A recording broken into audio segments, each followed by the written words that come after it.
খাতা দেখা শুরু হয়ে গেছে এইচএসসি এক্সাম 2024 খাতা দেখা নিয়ে একটি সুসংবাদ।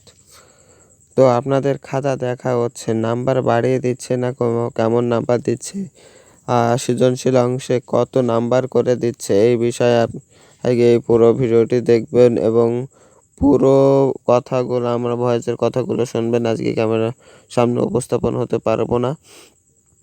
তো খাতা একটা সৃজনশীলে কত নাম্বার করে দিচ্ছে শিক্ষকরা, তারা সর্বনিম্ন একটা সৃজনশীলে 6 নাম্বার করে দিচ্ছে সর্বনিম্ন।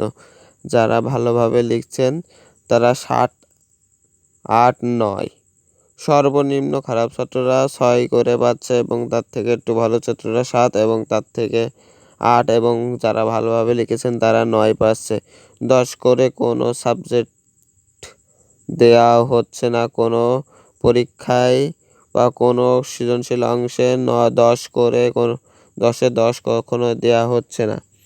তো আরেকটি বিষয়, যারা রিটেন সাইডে ফেল করছে তাদেরকে পাস করিয়ে দেওয়া হবে। আর যারা 2 থেকে 3টা লিখেছেন তাদের অনেকে পাস করিয়ে দিতে পেরেছে শিক্ষক, আবার অনেকে দিতে পারেননি যারা 3টে করে সৃজনশীল অংশ লিখেছেন। তো তারা, আমি আবারও বলবো ভাই, সামনের পরীক্ষাগুলো যারা লিখছেন এই 3-4টে সৃজনশীল লিখবেন না। প্রত্যেকটা আপনাদের যেই পরীক্ষায় যেই কয়টা সৃজনশীলই লিখতে হবে সেই কয়টা সৃজনশীল অংশই আপনারা আশা করি লিখবেন।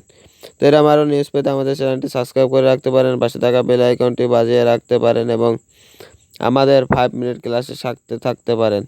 তো আশা করি আরও নিউজ পাবেন ইনশাআল্লাহ। ধন্যবাদ সবাইকে।